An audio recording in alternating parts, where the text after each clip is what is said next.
Hi, guys. On Chats today, we are joined with a former pro MMA fighter, wrestler, and world champion shoot fighter. He has literally made a career, a thriving one at that, of putting function to form with his 50 plus years experience in both competitive fighting and traditional martial arts. He's the headmaster of the Tiger and Dragon Kenpo Karate School located in Lauderhill, Florida, where he shares his brand of the no-nonsense fighting method of Chinese Kenpo. Please welcome Sifu Bart Vale. How are you doing today, sir? I'm good. Thank you for having me. Hey, thank you for spending time with me, sir. I know you have a very busy schedule. Let's go ahead and get into the interview so I can get out of here real quick, sir. No First problem. question. Go ahead. How did you start in martial arts, sir? How did I start it? Well, I started back in actually 1970. My buddy's stepbrother was into the martial arts, and he started to train us in the neighborhood. He got a few of the kids together in the neighborhood, used to train us in his garage, and I was fascinated with it. I was fascinated by him being such a small person, being able to do what he did. And then one day he said to me, I'm going to become a soccer coach. I can't train you any longer. And he gave me a suggestion where to go. And I remember he said, go to Tracy's Karate. And I made a joke saying, I don't want to train with a bunch of girls. And he said, no, Tracy's is these brothers that started a martial arts system. They came from the California area. And it's a really fascinating style. And so he took me down there, and I started a regular program with the Tracy School in 1970. And I was fascinated with it ever since. All right. And that was the Kenpo Karate, the Tracy system of Kenpo Karate. Right. And originally back in the 70s, it was called Chinese Kenpo. Mr. Parker was calling it Chinese Karate. Mr. Chow was calling it Chinese Kenpo. Everybody knew it as Chinese Kenpo. And it was spelled with an N and not an M, Kenpo. And then as years went on, everybody kind of made their own identity, to where actually Mr. Parker didn't even call it American Kenpo. One of his students did. One of his students, which I don't know who it was, just came up and said to Mr. Parker one day, oh, we're doing American Kenpo. And it was funny because somebody contacted me a few years ago saying that I'm doing American shoot fighting. And I says, no, I'm not doing American shoot fighting. I'm doing shoot fighting, which is the term that came from Japan, from the Japanese. And I'm keeping the way it is. I'm not reinventing the wheel. And that's, basically what all these martial arts schools are doing. I mean, Mr. Chow proven the style to work. And then everybody else kind of put their own flavor on it. And that's one thing that Mr. Parker always said, you got to kind of make it to adapt to what you're doing in that particular situation, I guess. And that's what most people did. But I'm still doing the original stuff that they were doing back in the 50s and 60s.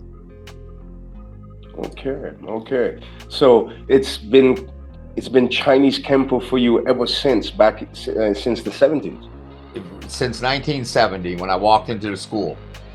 Wow. They told me what the style was. It was called Chinese Kenpo, and I was doing Chinese Kenpo. And then somewhere in the mid 70s or early 80s, people started calling Mr. Parker's style American Kenpo.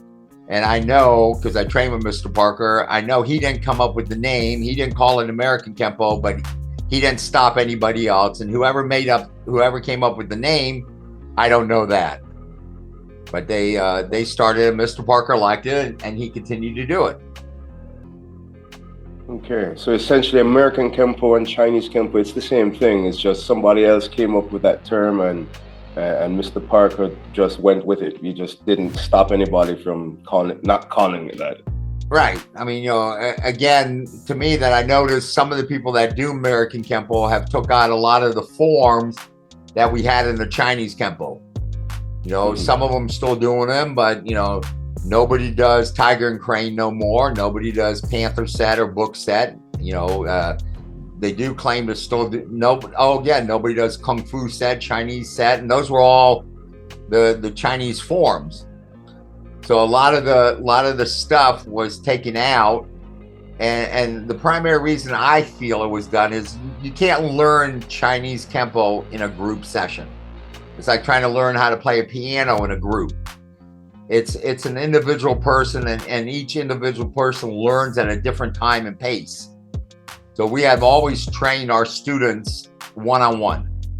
And our group classes were primary workout, to where you learn how to stretch and sit-ups and do all the stuff that most people don't even do anymore. Most of the martial artists don't even exercise no more. And so, they're just doing the forms and the techniques and that. And so, we could do that in a group session, but we can't teach somebody how to do Tiger and Crane in a group session. And I know that a lot of them stopped that only because it was a very long form, very difficult to learn. Understandable. So, Sifu Vale, let me ask. So since the 70s, right? You've been into Chinese Kenpo, and I know that since then up until now you've gone through your whole professional fighting career and stuff like that. But have you learned anything in between that time? Oh, what do you mean? If I have? Of course I have. I mean, other styles. I mean, like I used to. I had 10 schools open at one time, and we used to do a kickathon for MDA, the Jerry Lewis thing. And so they came to our schools, and we raised like over $5,000. And so I gave them the check, and they said because I raised that kind of money, that on that Saturday they're doing a little thing for everybody that's raised so much money, that we're gonna have like 30 seconds on TV. So we're going to go there on TV. We'll have our 30 seconds. So I took one of my students, and I was going to spar with him 30 seconds in the ring. So I got there and everything like that. And we got in the ring. We're going to have our 30 seconds. It took me longer to get in the ring than it did to actually spar. We did the sparring. I'm getting out of the ring. And as I got out of the ring, there was a Japanese guy in the mall with his wife shopping. And he watched the little thing I did in the ring. And he came up to me and said, I never seen an American as big as you kick as high and fast as you do. Would you be interested in competing in Japan? And I said, yes. So he gave me an address and said, come next Sunday. And it was in Tampa, which was about 4 hours away from me. Come next Sunday to this address to try out. I'm going to have somebody there to work out with you one-on-one. So I went there, and I tell you what, that's when I was fascinated with another look at what was happening in the martial arts world, where I did really good for about the first 20 or 30 seconds. And then this kid shot in, took me down to the ground, and basically mopped the floor with me. I was yelling, calling them cheaters. I reminded Soranaka about Hiroshima, what we did. I mean, they're laughing at me. And I said, man, I need to learn this. Whatever this is, I need to learn, because every time they touched me like that, they hurt me. So Soranaka said to me, oh, okay, dojo in Japan. I said, no, seriously, where in the United States I can come? Somewhere in Tampa here, I can come and learn? No, Japan. And I said, I can't go to Japan. He says, don't worry, I take you. And so the next week, I showed up at his door with my passport. I said, let's go. And I went. I was there. I went over in Japan in '86, and nobody knew about I'm being even over there, including the group from the Tracy Chinese Kenpo, until like '88. I was over there training and working out and all that on a regular basis. And over in Japan, they seriously train. Not like we do over here. We had to be at the dojo at 7 o'clock in the morning. And from 7 o'clock in the morning till 2 o'clock in the afternoon was just conditioning. just conditioning. Push-ups, sit-ups, running, climbing a rope, upside down, backwards, whatever we had. Just conditioning. From 2 to 5, we had off. We could go do our laundry, we could take a nap, and we could eat. We were back in the dojo from 5 to 9, and that's when we could get in the ring and train with a partner and put on gloves and do all that stuff. And we did that every day.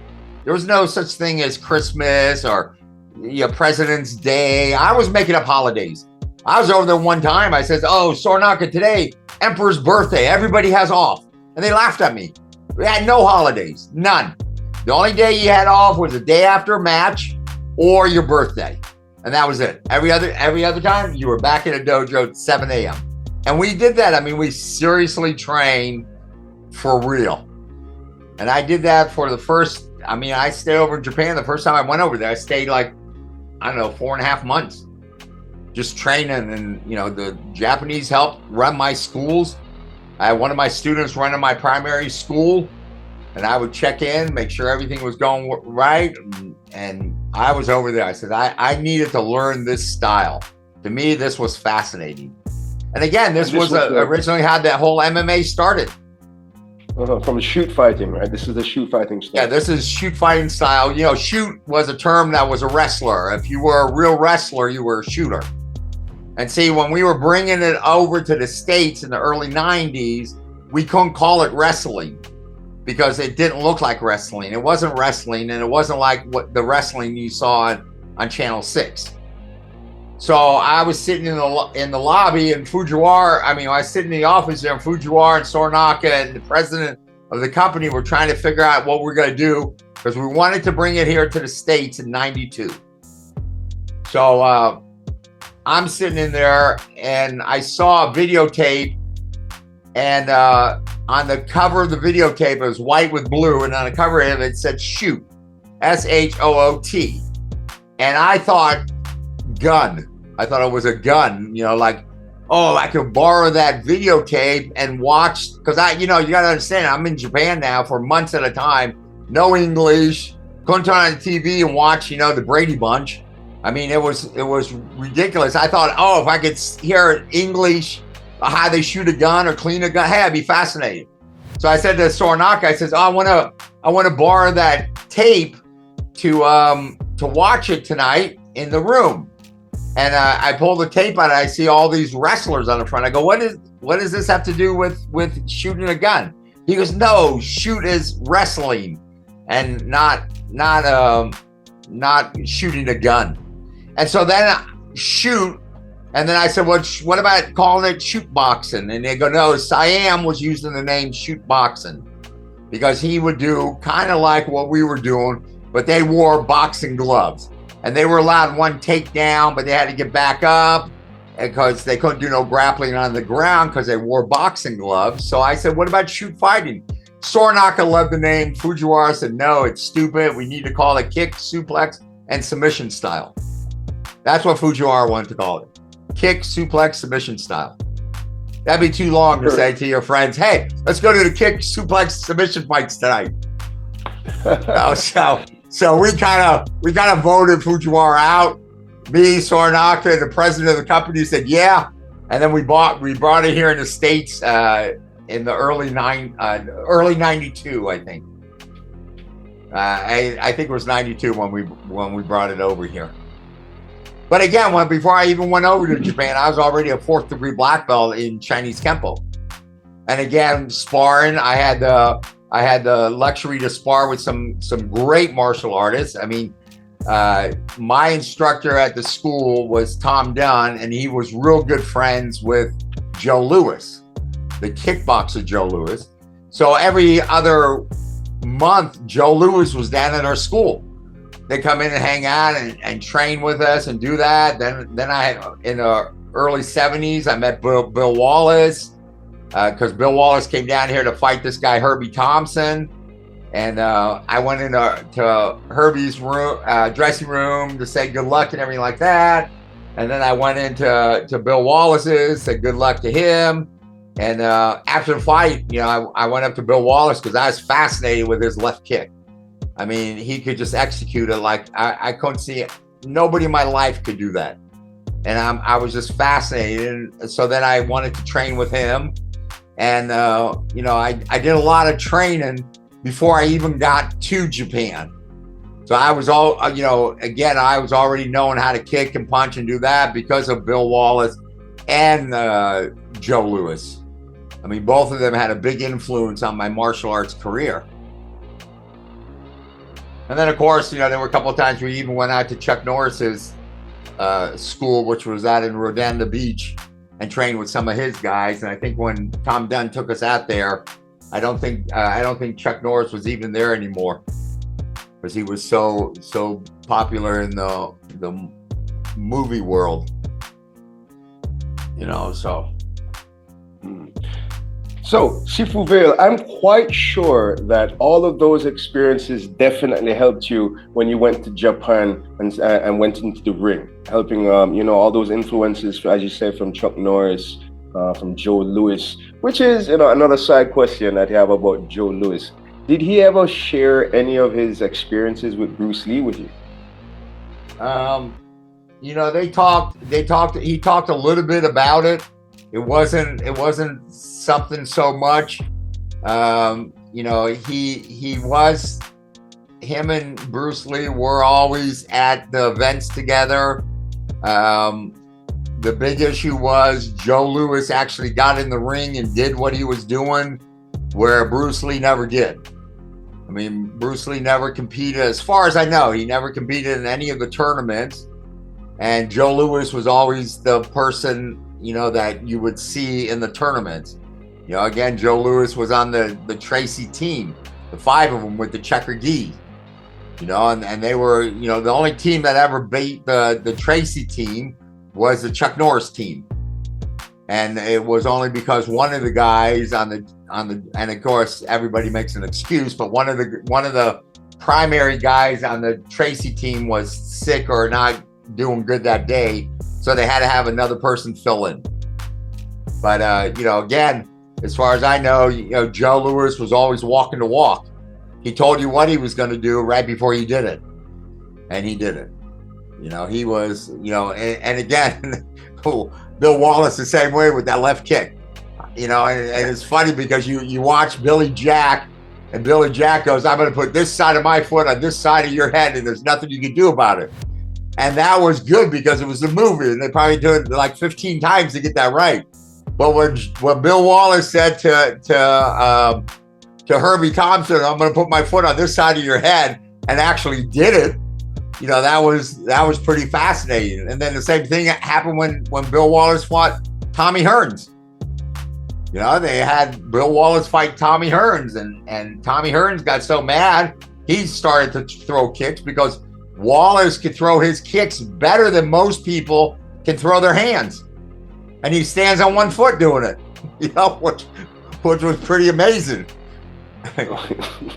That's very true. That's very true. So, you know, speaking of the fighting and the records and stuff like that, did you experience any kind of rivalry between between Superfoot and Joe Louis? No, you know, they both of them were in a different weight category, and the only thing I know is me and Joe Louis was doing a photo shoot for a karate magazine that Mike DePasquale owned, and basically they were making me look better than Joe Louis, and Joe Louis got mad. And Joe Louis called me up because we were getting ready. I had sent the article to him with the photos and everything like that. And Joe Louis got mad and said, "You know, you're making the king of kickboxing look bad." And I says, "Joe, you were there in the photos. You were the one that suggested to do this." "Yeah, but I don't like it now because it's not right." And so I remember telling Bill Wallace the story about Joe saying he was the king of kickboxing. And Bill Wallace goes, "What makes him think he's the king of kickboxing? I'm the king of kickboxing." So, you know, that was the only thing I knew. But for the most part, you know, they were both in 2 different weight categories. You know, Joe was heavyweight, Bill was middleweight. And I know that they did couple of stuff together, but they never competed. against each other realistically. So I don't think there was any real animosity between the two guys. Awesome. That is absolutely awesome. Sifu Vale, those are absolute memories you have, and they're golden. I'm telling you. I'd love to pick more at your brain for those. But let's get back into the interview, right? Just to touch base, we had the second question was what is Chinese Kenpo, and you had brilliantly answered that, and of how it was with Professor Chow, how he started with the Chinese Kenpo and how he broke off from Matosi and everything and so on. So great. That's all right, one more real quick. Okay, go ahead. What happened here is Chow trained with his father in Hung Gar Kung Fu. Mm-hmm. And then he met this group. And again, I don't think he actually physically trained with Matosi, but he trained in Matosi style, which was Kaijuru Kempo, which was a rigid style. And Hung Gar was a fluid style. So what Chow did was take the two of those together and started to combine them. Some parts he did rigid and then went into fluidity. Then other parts he started off easy and went to power. And so back in the early days, Matosi came out and said to Chow, "You're not doing the real Kempo." And Chow said, "I'm not doing your Kempo. I'm not doing the Kaijuru Kempo. I'm doing my Kempo, which is Chinese Kenpo." And that's how the term started. And of course, we know that Chow trained Mr. Parker, and then Mr. Parker did more of an Americanized kind of a thing. And that's where it went from. Okay. So, all right. Seeing as how from there, the different Kenpo styles came out, right? It was just because which really differed in names. Would that be correct to say? Yes. But, again, I don't know if the Okinawan Kenpo was before the Chinese Kenpo. I don't know. I know the Kaijuru Kenpo was, 2,000-3,000 years old. But again, there's other Kenpo styles. I know our Chinese Kenpo was actually developed with Chow. But a lot of the stuff we do, like Tiger and Crane or Panther set, which is also called book set, date back thousands of years. So, it came from the Hung Gar system. Chinese set and Kung Fu set, again, came from the Hung Gar system. And I know that the American Kenpo, they don't do that because Mr. Parker chose not to do those forms in the Americanized part of it. Okay. Understand. So let's get into that third part of the second question. Is it a practical style for fighting? It's a practical style for self-defense. Fighting is different. To me, fighting's different. Fighting is where you have a referee and you got rounds and all that. Street fighting, different. Okay, because the street fight lasts about 30 to 45 seconds.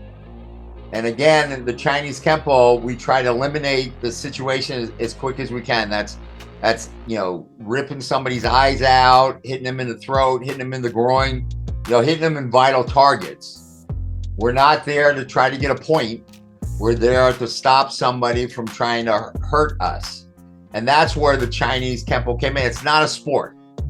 If you look at it, and again, the Tracy's had Joe Lewis come in to kind of teach us the sport part of karate, because that where point fighting was more of a sport and it was fun that you would do, but the actual street self-defense, we're going to rip your eyes out, hit you in the throat, hit you in the groin and stuff like that. We're not going to try to get a point. And I say the same thing when somebody takes you down to the ground, and the first thing we're going to do is stick our thumb in your eye like we do a bowling ball. That's the first thing I do is my thumb's going to go inside your eye just like I would stick it into a bowling ball. And, you can yell and say, oh, foul, but who's out there to judge?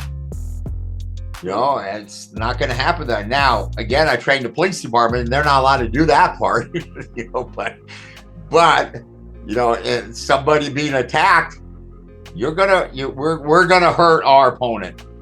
We're not going to get a point though. We're going to hurt them. And that's what's fascinating by the Chinese Kenpo. Okay, so Another off the path question for you there, Sifu Bart. When someone says, because I've always, in the martial arts community, they always make fun of certain styles that say, look, our style is not for sport, right? A lot of times we make fun of styles like that, like, oh, why it's not for sport? If it's not a martial art, then how come you can't compete? So what I'm gathering now is hearing what you're saying. I have to ask, when you say that it's not for sport, it's literally that. You're not teaching students to punch and kick in a sport setting. Not in the Chinese Kenpo. Not in the Chinese Kenpo. Okay. Yeah, the Chinese Kenpo, if you put your hand on my shoulder, I'm going to hit you in the throat, stick you in the eyes, and break your arm. We have all these individual techniques for individual grabs. You put your hand on my wrist, like you're going to take me into the van. I'm going to circle around and break your elbow. Okay, now that is the self-defense part of it. Now, the sport part is where Joe Louis came into our group, because, the sport became part of it. Okay, so we go to the tournament to try to get our points, throwing that back fist. And again, that was the other thing, whether Joe Louis or Bill Wallace taught each other the back fist. I mean, Joe Louis taught what I would call a Japanese back fist, where Bruce Lee taught a Chinese back fist. And the Chinese back fist, you whip the wrist. On a Japanese back fist, you keep the wrist tight. Now, to me, the Chinese one's faster because, again, your wrist can whip around your opponent's block and still hit your target. But again, that's the sport part of it. That's the part of it that you would do at an event. Go there and you do your form, like mass attack or kung fu set or whatever it is, and you try to do your form the best compared to anybody else's form. And then, of course, to me, the point fighting was great. I mean, it was really good. But as far as the Chinese Kenpo part of it, we don't teach that. We teach individual movements, like kimono grab, Japanese stranglehold, blocking the kick. These are all movements for somebody doing a certain thing at you, and you're going to react to do that movement. Chow put it out really clear to us one time by saying we only have 52 moves in our system. 52, that's it. But we have over 600 techniques, but we only have 52 moves. And that goes back to the exact same thing that Bruce Lee said. Don't fear a man that could do 1,000 kicks. Fear a man that could do one kick 1,000 times. Now, we have 52 moves in the Chinese Kenpo system, 52 different moves. We have over 600 techniques. But inside those 600 techniques, we do those 52 moves 70, 80 times, because they're still in the same repetition of the same original 52 moves. And like Bruce Lee said, the repetition with the muscle memory is what's going to make a student good. When you go to the hospital and the doctor's going to do open heart surgery on you, do you want a doctor that's done 3 operations or 300? Because the 300, he's going to be pretty good compared to the guy that does 3. And so that's why the system will get very boring if we did the same 52 moves, because in 52 moves, I could teach you that in 6 months. But it takes you 3 to 5 years to get your black belt. So how is that possible if I can teach you all 52 moves in less than 6 months? It's the repetition that's going to make you a good martial artist, because I can hand you a black belt, but that ain't going to make you good. What's going to make you good is when you could do those 52 moves inside out, backwards, forwards, left side, right side. No matter what happens, you're going to be able to do those 52 moves effectively. And that's what makes Chinese Kenpo fascinating. I definitely I agree with you. I agree. It sounds absolutely fascinating. It's true. It's true. So with that said, right, it definitely sounds like a very practical style for self-defense. I liked how you said that instead of fighting, you juxtapose that for self-defense, and it's true how you explained that. So we're coming up into our third question, Sifu Bart. What in your opinion, is the hardest part of developing? I always say kung fu because I always speak with Chinese martial artists, right? But for us, we're just knowing that kung fu is a skill acquired over time. What do you think is the hardest part? Well, the hardest part about doing it is staying with it, like anything else in life. You know, everybody starts everything, and of course, in the American culture, we want everything real fast. You know, if we can't get it in 7 to 10 days, it's not worth having to us. You know, and I go back to the original thing that Jackie Chan said in that movie. Everything is kung fu. Okay, just the way I walk. I have a place that I cut the bushes. And I have to get up on this wall that's about 6 to 8 inches off the ground, and it's only 4 inches wide. And I walk along that wall cutting these bushes. Now, there were 2 guys out there watching me do this, and never once, I walked down this whole wall. It had to be at least 200 feet. Never once looked down at the ground to see where I was walking because I felt the ground with my feet. So I knew where I was on that wall the whole time without looking. And see, that's what we do, is we can learn to step back without looking behind us because we feel the floor with our feet. And that's not something you can learn in 3 weeks. That's a lifetime thing to where you do it. And that's what I mean about everything is kung fu. And Jackie Chan put it perfect in that movie when he said that to the young kid. Everything, putting on your shirt, taking your shirt off, it's all kung fu every day. And to me, it's just a way of life. It's always been a way of life. I've been doing it for over 50 years. Can't imagine doing anything different. Awesome. That's the best answer anyone could give to that question. That's the best answer there. Thank you very much for that, Sifu Vale. Right. So, going off of that answer, what or how has your martial training benefited your professional career, apart from knowing that you were a professional fighter, and apart from the punching, the kicking, and the throwing? How has it benefited? What lessons have you learned? Well, you know, like I said, you know, my martial arts career, everything that I've done in the Chinese Kenpo kind of enhanced what I did. You know, it's like a step process that you go through. You know, you take these particular steps that you do, and then you get to the next step or next level, and you can look at it like, oh, so I made my white belt, and then I made my next belt and my next belt. And it's just like anything else that you do in life. You go from elementary school to junior high to high school to college. It's a progression that you do.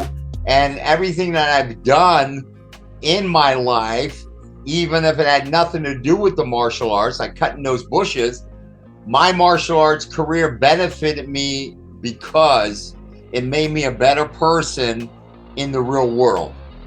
And you know, it's to me, I couldn't imagine doing anything different than what I did. I was just fortunate enough to walk into that school and train with those guys, and especially to train with Tom Dunn, that from what I understood was like one of Mr. Tracy's top guys, and knew the system and you know, really helped me in my martial arts life. I mean, everything he did set me up to succeed. Everything is like going to college. You know, you go to all these certain colleges that they're going to, you know, you're going to succeed in life because you went to that college. So I feel the same way here. Now, if I would have trained in a different martial arts system, I don't know if it would have been the same. I can't answer that. All I know is the system that I trained in really enhanced everything in my life. No matter what I do, whether I'm doing sprinklers, cutting bushes, or rebuilding a 289 motor, it all helped me. Understandable. That's great. So, Again, another question that runs right off of this, right? So with all of these lessons that you've learned throughout your 50 plus career in the martial arts, Sifu Bale, if you could teach only one thing to the new generation of martial artists, what would it be?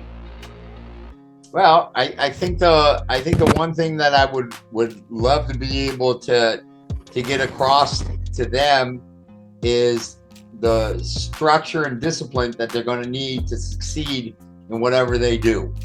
And I know that the martial arts took that in my life and made me a better person because of that. And again, it goes back to the original thing, is you can't expect to be good at anything at 3 or 4 times doing it. It has to be that repetition. The same thing that Bruce Lee said. Don't fear a man that can do 1,000 kicks. Fear the man that can do 1 kick 1,000 times. We need to get the next generation to understand the discipline they're going to need to succeed in anything they do, whether they're going to rebuild a motor on a car or, do something on the computer. It's going to take that kind of discipline that they're going to need to be able to do it, and know that there's going to be times that they're going to fall off and they're not going to be able to do it, and they're going to be upset that they can't get it. But I know one thing for sure, that if they don't give up, they're not going to be disappointed. I say there's like 4 things I say to people about working out. Okay, just 4 simple things. You got to work out. First of all, you never miss Monday. Second of all, you got to work out at least 3 times a week. The third time is the third thing you got to do is now I forgot. I should have wrote it down, but first thing, you always work out on Monday. You never miss a Monday. Second thing, you got to work out at least 3 times a week. Second thing. Third time is never miss 2 days in a row. And the fourth thing is never give up. And those are the things that are going to follow you through everything you do, whether it's doing sit-ups, doing a form, or rebuilding a motor in a car. It has to have that dedication to do that. And that's what makes really a good martial artist, or anybody that does anything good. I mean, you go there, sometimes I go there and I look at a carpenter that can take a piece of wood and make it a piece of art. And to him, it's just everyday work because it's repetition. It's kind of this joke I remember where these 4 brothers bought a big yacht, a big cruise lot, and the motor, it wouldn't start one day. So they were getting all these mechanics to come fix it. Nobody could fix it. Finally, the one guy says, "Hey, there's an old man down the street. He can fix anything. You need to get him." So they get the old man. He comes over with a little tool bag, walks around the boat. They're following him around, and you're talking a big boat, not a big boat, like a cruise line, walking around doing all this stuff, checking this, checking that. About 30 minutes there, he goes downstairs at this one spot, opens up the little cabinet, takes out his little hammer, and he hits this thing. The boat starts right up. So he sends a bill to these people, $10,000. And the brother goes, $10,000?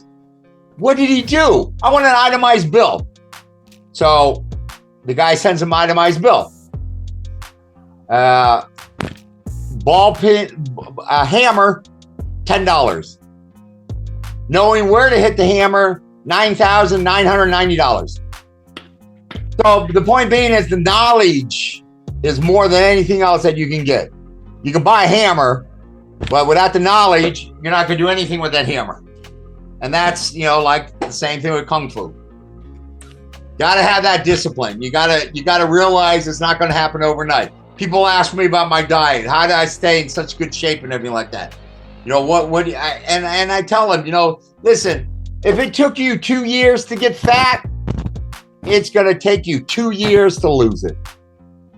Okay, these diets that, have in 4 weeks isn't going to work. So, you know, you gotta stay on that every day. So if it took you 2 years, it take you 2 years. If it took you 3 weeks to get fat, then it'd take you 3 weeks to lose it. Simple fact. That's all it's gonna work, you know. And these kids have to understand that discipline that has to follow with what they're gonna do. Besides the martial arts world, you know, just the regular world, they gotta have that. They gotta have that mindset before they start off. That's a great answer. That's a great answer. So the discipline and dedication that you would like the new generation to learn for the martial arts, they can take that same dedication and discipline and apply it to the rest of their lives and be successful. Everything, whether they're playing sports or working on a computer, everything that they're going to do, they have to have that mindset. And we gotta kind of gear them back to that, like the old days where you have to have that attitude and know there's a learning curve. You're gonna fall a couple of times, but the important thing is getting back up. You know, you got to be able to get back up and do it until you get it. And that's what we need. That's what we got to make sure. I mean, all systems, you know, for this next generation, because we're the ones that are going to hand it to the next generation, and we got to make sure that they're prepared to do it. And that's one of the reasons why it takes a certain amount of time through the black belts. It isn't because you're going to learn another move. You know, it's the wisdom you're going to get. You can't get that in you know, it's kind of like I watched one time Oprah had Cher and Tina Turner on the show one time. And the ladies are both in their 70s. And Oprah asked Cher, what does she think about getting old? And Cher says, it sucks. And Tina Turner started laughing and cracking up, and Cher was trying not to laugh. And Oprah goes, but what about the wisdom? And Cher goes, F the wisdom. And they had to bleep that out. But, you know, and you know, that's the point. But again, you can't get wisdom without time. It ain't going to happen. But because of the wisdom we have, we need to share it to the next group. We need to make sure that next group has it. So they can turn around and say, hey, yeah, this is what it took me to do this. And I'm happy that I took the time to do it because that made me good. And that's going to be the truth of it, no matter what you do. I can't stress more about Jackie Chan saying, you know, everything is Kung Fu. In my world, everything is Kung Fu. The way I walk, the way I open up a door, the way I look around. I mean, it was all developed because of the Kung Fu or the Chinese Kenpo, however you want to call it. Great. That is absolutely great. That's a great answer for that one, by the way. If you could teach only one thing, it is the dedication. It is the dedication and the discipline that one needs, right, to go through the martial arts training. It's also the same dedication and the same discipline that one needs to go through life.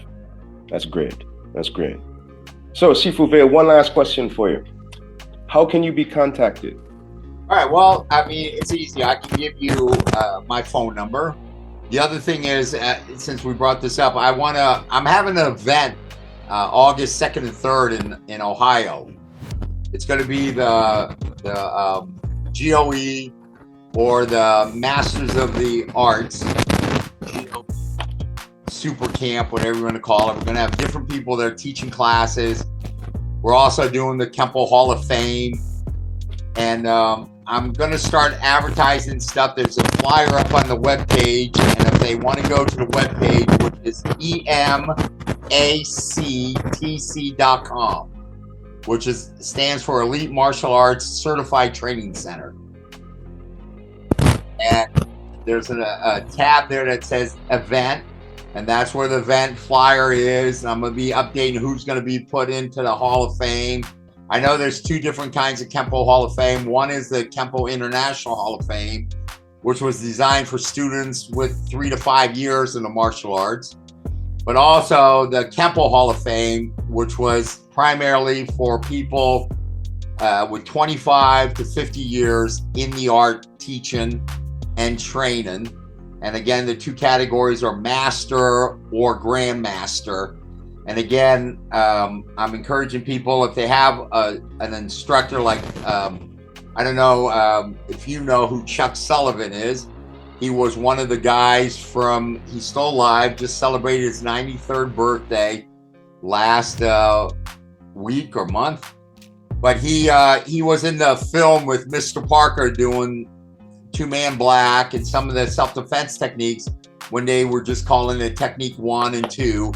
He's gonna be inducted in the Grandmaster Hall of Fame this year in the KempoHallOfFame.com. And Joe Palazzo is being dedicated and stuff like that. So it's gonna be a good group. If anybody wants to come down and train with us, like I said, it's gonna be in Ohio near Cleveland. It's like 20 minutes away from Cleveland. And it's gonna be August 2nd and 3rd.